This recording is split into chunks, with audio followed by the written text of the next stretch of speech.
Good morning. We're going to read Judges chapter 18 and 19. So get your Bibles and read along with me if you want. And then let's go ahead and get started. Chapter 18. In those days there was no king in Israel, and in those days the tribe of Danites was seeking an inheritance for itself to dwell in, for until the day their inheritance among the tribes of Israel had not fallen to them. So the children of Dan sent 5 men of their family from the territory, men of valor from Zorah and Eshtaol, to spy out the land and search it. They said to them, "Go search the land." So they went to the mountains of Ephraim, to the house of Micah, and lodged there. While they were at the house of Micah, they recognized the voice of the young Levite. They turned aside and said to him, "Who brought you here? What are you doing in this place? What do you have here?" He said to them, "Thus and so Micah did for me. He has hired me, and I have become his priest." So they said to him, "Please inquire of God, that we may know whether the journey on which we go will be prosperous." And the priest said to them, "Go in peace, the presence of the Lord be with you on your way." So the 5 men departed and went to Laish. They saw the people who were there, how they dwelt safely in the manner of the Sidonians, quiet and secure. There were no rulers in the land who might put them to shame for anything. They were far from the Sidonians, and they had no ties with anyone. Then the spies came back to their brethren in Zorah and Eshtaol, and their brethren said to them, "What is your report?" So they said, "Arise, let us go up against them, for we have seen the land, and indeed it is very good. Would you do nothing? Do not hesitate to go and enter to possess the land. When you go, you will come to a secure people and a large land, for God has given it into your hands, a place where there is no lack of anything that is on the earth." And 600 men of the family of Danites went from there, from Zorah and Eshtaol, armed with weapons of war. Then they went up and encamped in Kirjath Jearim in Judah. Therefore they called the place Mahanath Dan to this day. There it is west of Kirjath Jearim. And they passed from there to the mountains of Ephraim, and came to the house of Micah. Then the 5 men who had gone to spy out the country of Laish answered and said to their brethren, "Do you know that there is in these houses an ephod, household idols, a carved image, and a molded image? Now therefore consider what you should do." So they turned aside there and came to the house and of the young Levite man, to the house of Micah, and greeted him. The 600 men, armed with their weapons of war, who were with the children of Dan, stood by the entrance of the gate. Then the 5 men who had gone to spy out the land went up. Entering there, they took the carved image, the ephod, the household idols, and the molded image. The priest stood at the entrance of the gate with the 600 men who were armed with weapons of war. When these went into Micah's house and took the carved image, the ephod, the household idols, and the molded image, the priest said to them, "What are you doing?"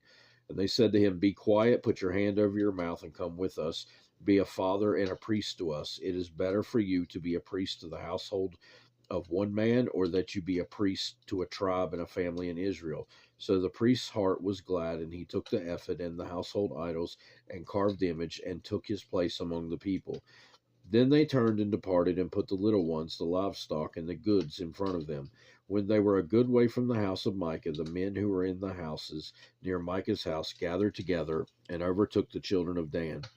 And they called out to the children of Dan, so they turned around and said to Micah, "What ails you that you have gathered such a company?" So he said, "You have taken away my gods which I made, and the priest, and you have gone away. Now what more do I have? How can you say to me, 'What ails you?'" And the children of Dan said to him, "Do not let your voice be heard among us, lest angry men fall upon you, and you lose your life with the lives of your household." Then the children of Dan went their way, and when Micah saw that they were too strong for him, he turned and went back to his house. So they took the things Micah had made, and the priests who had belonged to him, and went to Laish, to a people quiet and secure, and they struck them with the edge of the sword, and burned the city with fire. There was no deliverer, because it was far from Sidon, and they had no ties with anyone. It was in the valley that belongs to Beth Rehob. So they rebuilt the city and dwelt there, and they called the name of the city Dan, after the name of Dan, their father, who was born in Israel. However, the name of the city formerly was Laish. When the children of Dan set up for themselves the carved image, then Jonathan the son of Gershon, the son of Manasseh, and his sons were priests to the tribe of Dan until the day of the captivity of the land. So they set up for themselves Micah's carved image, which he made all the time that the house of God was in Shiloh. Chapter 19. And it came to pass in those days, when there was no king in Israel, that there was a certain Levite staying in the remote mountains of Ephraim. He took for himself a concubine from Bethlehem in Judah, but his concubine played the harlot against him and went away from him to her father's house at Bethlehem in Judah, and was there for whole months. Then her husband arose and went after her to speak kindly to her and bring her back, having his servant and a couple of donkeys with him. So he brought him into her father's house, and when the father of the young woman saw him, he was glad to meet him. Now his father-in-law, the young woman's father, detained him, and he stayed with him 3 days. So they ate and drank and lodged there. Then it came to pass on the 4th day that they arose early in the morning, and he stood to depart. But the young woman's father said to his son-in-law, Refresh your heart with a morsel of bread, and afterward go your way. So they sat down, the two of them ate and drank together. Then the young woman's father said to the man, Please be content to stay all night, and let your heart be merry. And when the man stood to depart, his father-in-law urged him, so he lodged there again. Then he arose early in the morning on the 5th day to depart. But the young woman's father said, Please refresh your heart. So they delayed until afternoon, and both of them ate. And when the man stood to depart, he and his concubine and his servant, his father-in-law, the young woman's father, said to him, Look, the day is now drawing toward evening. Please spend the night. See, the day is coming to an end. Lodge here that your heart may be merry. Tomorrow you go your way early, so that you may get home. However, the man was not willing to spend that night, and he arose and departed and came opposite Jebus, that is, Jerusalem. With him were the 2 saddled donkeys. His concubine was also with him. They were near Jebus, and the day was far spent. And the servant said to his master, Come, please, and let us turn aside into the city of the Jebusites and lodge in it. But his master said to him, We will not turn aside here into a city of foreigners who are not the children of Israel. We will go on to Gibeah. So he said to his servant, Come, let us draw near to one of these places and spend the night in Gibeah or in Ramah. And they passed by and went their way, and the sun went down on them near Gibeah, which belongs to Benjamin. They turned aside there to go in to lodge in Gibeah. And when he went in, he sat down in the open square of the city, for no one would take them into his house to spend the night. Just then an old man came in from his work in the field at evening, who was also from the mountains of Ephraim. He was staying in Gibeah, whereas the men of the place were Benjamites. And when he had raised his eyes, he saw the traveler in the open square of the city, and the old man said, Where are you going, and where do you come from? So he said to him, We are passing from Bethlehem in Judah toward the remote mountains of Ephraim. I am from there. I went to Bethlehem in Judah. Now I'm going to the house of the Lord. But there is no one who will take me into his house, although we have both straw and fodder for our donkeys, and bread and wine for ourselves, for your female servant, and for the young man who is with your servant. There is no lack of anything.